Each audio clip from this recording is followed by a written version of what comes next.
Hey, Lake listeners, thank you for tuning in to more of our Grow, Thrive, Inspire podcast, a podcast to help you grow both personally and professionally, to thrive with clear goals and visions, and to inspire. Whether you're a full-time resident here of Lake of the Ozarks or just a short visitor or hope to be either in the future, we know that you're going to love this episode as much as we do. So today on the show, we're super excited to highlight an annual event here at Lake of the Ozarks. This event has been running for over 34 years. This event is the largest unsanctioned boat race in the United States. It continues to draw racers from all over the country to this day. Not only is it a huge event here at Lake of the Ozarks, but this event does so much more for our local communities than visitors or even full-time residents tend to realize. So here to share more about it is the director of this event and volunteer for over 12 years, Miss Leah Martin with the Lake Ozarks Shootout. Leah, thank you so much for being here. I cannot tell you how happy I am to have you on the show and to hear more about this amazing event. Thanks for having me. I'm happy to be here.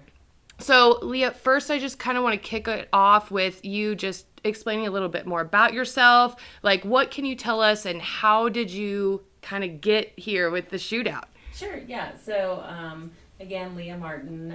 My husband is a Lake Ozark firefighter. We have 3 children, and I have worked with nonprofit organizations since college. So I worked for national organizations, working with youth, and as a lobbyist working in on the healthcare side of things. And so really just kind of taking a step back. We had a surprise baby at 40. So I have a 2-year-old, and just thought, priorities change a little bit. Absolutely. And so really wanted to kind of just spend some more time not traveling so much for meetings and spending more time with my family. And I thought that the shootout would be a little bit, I love the shootout. We volunteered for many years, and so it would be a little bit less than what it is. However, I was wrong. I'm very, very busy, but that's how I got here. My husband is actually, he runs a start boat for the shootout. Okay. And so that's how I became involved when we started together and got married. So he's volunteered for like 20 years, and so this is my 12th year. Wow, yeah. That's incredible. Yeah. So switching to the shootout, it's the largest unsanctioned boat race in the U.S. So how did it get to be that way? So really, we say the U.S., and so we've had a lot of internal conversation, and I just had lunch with Ray Lee with Speedboat Magazine and with Taylor Sism, and they were like, really it is the world, and it is true. So it is the largest event, boating event. It is the largest premier boating event, and so it grew from Shooters 21. The firefighters started it to help raise money for dive equipment and gear and fire apparatus and law enforcement.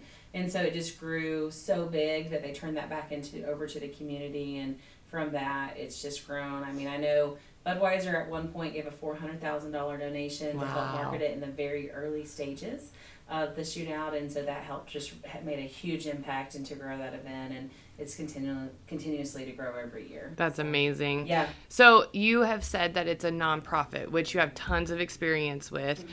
Can you tell us more about what that looks like for the shootout, what that means in the nonprofit world? Yeah, so I think that's kind of, and when you look at boating events across the nation, the shootout is different in that aspect. And so we are 501c3, and so every, sponsor gets a tax benefit from donating. But what happens is that all the money that's raised, whether it be the shootout poker run or the golf tournament or the treasure hunt or the races on Saturday or the live auction and all the shootout events, all of that money is raised and goes back into the community. So last year we raised $445,000 for 32 local organizations and 8 fire, EMS, and law enforcement organizations. So that's huge. I mean, that's a huge impact. Absolutely. Yeah, and we're definitely on par to hit over $500,000 donation back into the community this year, and that has a huge impact on.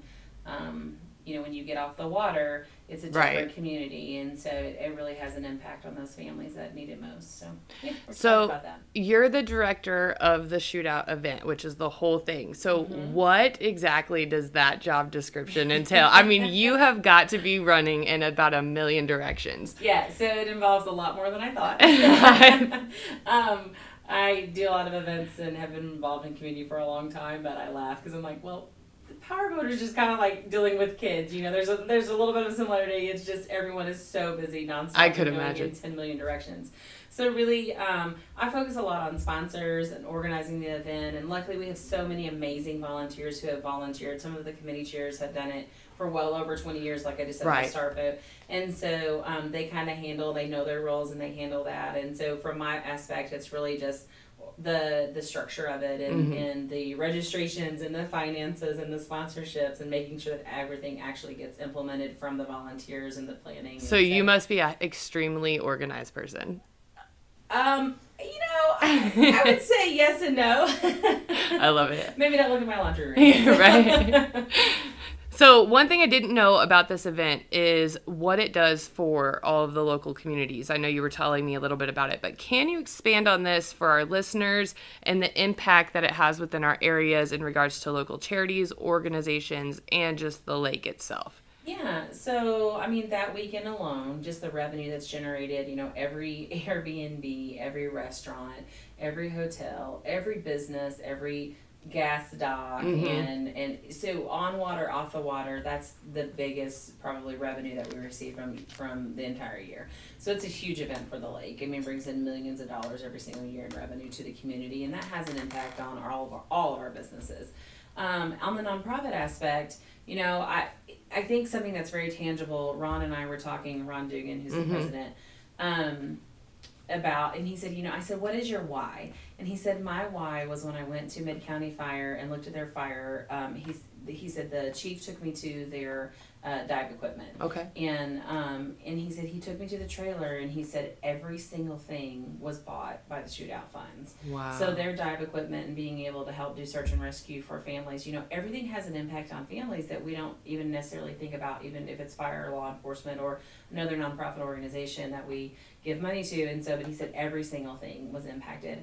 I know Sharing and Caring, with beds for kids and Kids Harbor and CDV. I mean, if you look at the list of the organizations that receive funds, it really does impact most organizations here at the lake, most nonprofits. Well, and then you involve some of those local charities within the events as well, do you not? Right, yeah. So that's how it works. So, I mean, I think this is a great thing. Everyone kind of sees the shootout and they just don't know. And, you see these big, beautiful boats.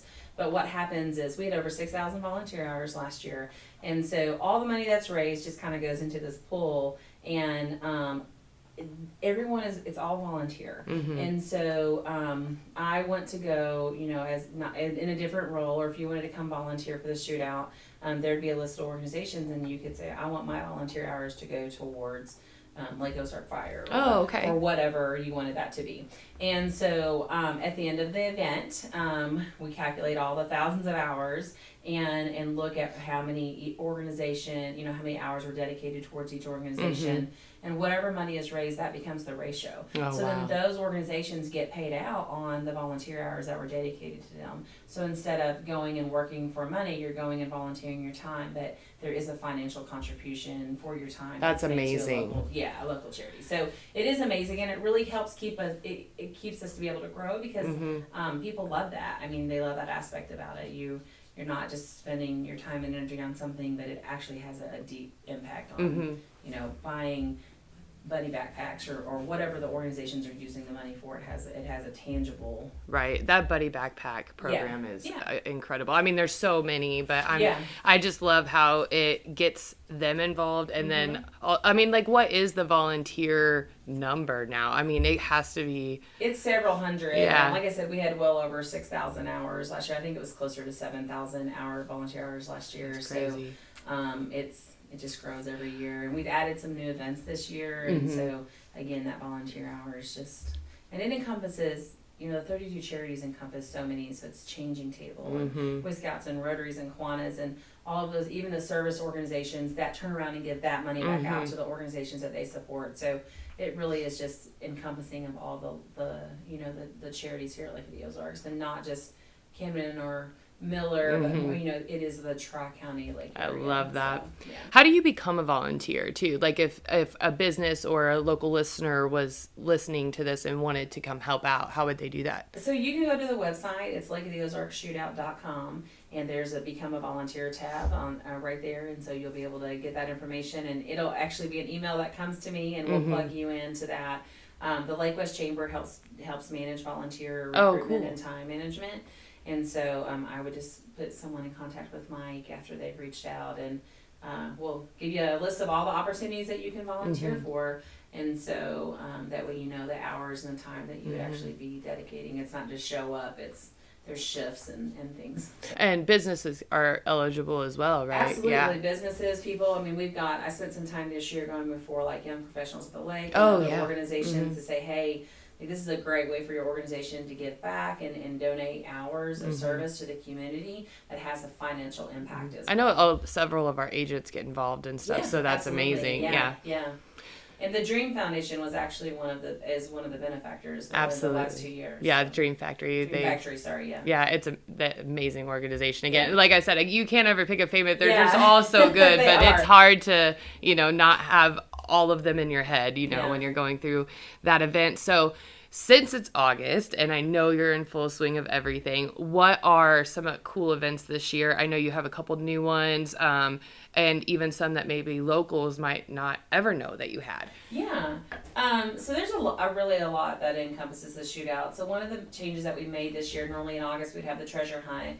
We have shifted some of those family, local, events that really impact more kids and families than just kind of the powerboater crowds here, to June. And so we had some of the events early on, which we raised the first weekend in June. We raised $20,000 for kids in foster care, so that's great. Oh, wow. So we moved the treasure hunt to that. We moved the Run What You Brung, which is the family poker run, and the Float Your Boat, which is where you literally make a boat out of duct tape and cardboard. That's cool. So, and we're going to keep that next year, that first weekend, and so to be able to grow those. And I thought that weekend was cooler. We moved the golf tournament in June, so we've already had that. It was 100 degrees that day, so the joke was on me. Right. It was definitely not cooler this year. And then, so in August that we have coming up, we did add, I do want to mention, we had a sporting clays event. Oh. So out of Missouri Trap Shooter Association in July. Heck yeah. And we raised about $20,000 again for organizations. And so it was great. 96 is considered sold out. We had 105 shooters. It was the national champion came in. He had never been to the course. And so he came in and shot, and a perfect score, by the way. Wow. And so it was amazing. So that was a fun event, and so we did incorporate that this year.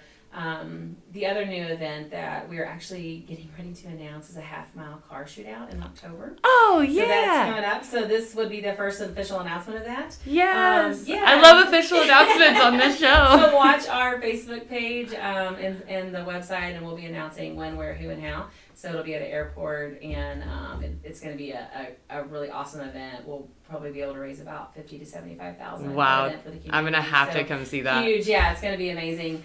So August, we have the poker run that happens on Friday. We have Wishing on the Ride, which is kids who reach out to Make-A-Wish who want to, if their wish is to go powerboating, go fast in a boat. We provide that experience through Wishing on a Ride, and so we have those rides happening the Sunday before shootout weekend and then the Thursday during that week.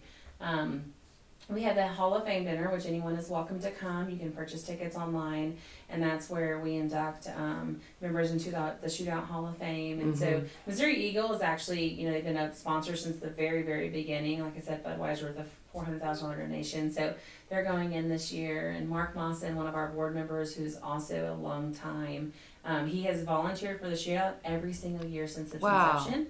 And so we just so that's always a great night to honor those who have really served and done so much for the shootout. On Wednesday's a street party, which is huge, 10,000 to 15,000 people.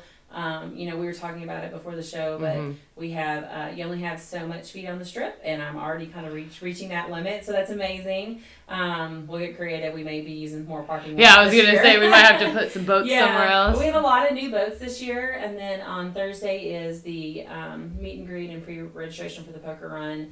At Performance Boat Center, who's our title sponsor. And so with next year's sponsorship, to this point they've done $450,000 in sponsorship to the shootout, so that's huge for Performance. And then Friday's the poker run, and that's a huge event. Normally by this point we have half of what we have pre-registered already, so it's going to be a big year. We're seeing that across the board. So the races on Saturday and Sunday, it's the same. I haven't pulled numbers since last week, but on Thursday we had a little over 40 boats pre-registered, and 30 of them had never been here before. Oh, wow. So, and big, nice, beautiful boats. Mm-hmm. So I'm excited to see, some fast boats this year, and a little bit of competition with American Ethanol. We know Slug Hefner with Hefner Dirty Deck Racing has built a boat that can compete, and there's a Predators coming, and they can compete with some of these top 200 mile an hour speeds. So we're excited to see that this year. That's so fantastic. I know that it probably kind of gets nerve-wracking as the race approaches, especially when you have all this new blood. You're like, oh my gosh, who's going to win? Yeah. That's crazy. Yeah, it's great to see it. Competition is good. So. Well, speaking of racing, I want to transition just a little bit. What are some aspects to powerboating, and like, why is it such a popular thing? I mean, I think it's just the need for speed and it's out on the water, and I think that is just the open air, and they're just going and they love it. Mm-hmm. We joke because obviously as the shootout director, there's open invitations to Right. participate in some of these runs and things. And I'm the one that's like, I'll hang out on the dock Yeah. and send my husband. We need one parent if there were an accident. But no, he loves. I think that those who love it just love that need for speed and being out in the open water. And the end of August, the lake is a little more calm. It's just a beautiful time to get out. Mm-hmm. It's not so big, beautiful boats. I mean, I love just to go out and see when Performance did their cigarette rendezvous.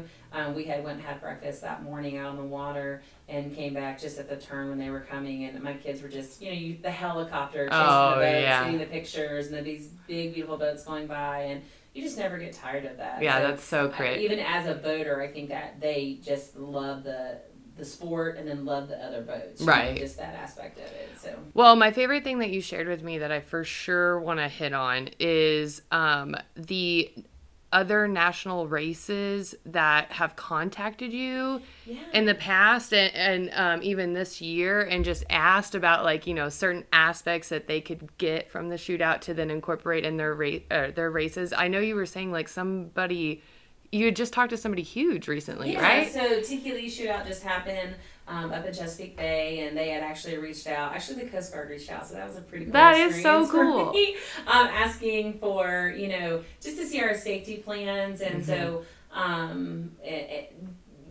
they're implementing safety on that and see how we do it here.